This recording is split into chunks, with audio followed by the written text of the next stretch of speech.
गोकुलनन्दन गोविन्द गोविन्द हरि गोविन्द गोकुलनन्दन गोविन्द नित्य निर्मल गोविन्द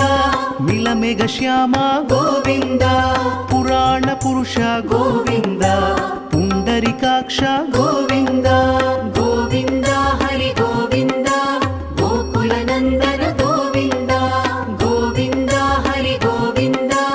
गोकुलनन्दन गोविन्द नन्दनन्दन गोविन्द नवनीत चोर गोविन्द पशुपालक श्री गोविन्द पाप विमोचन गोविन्द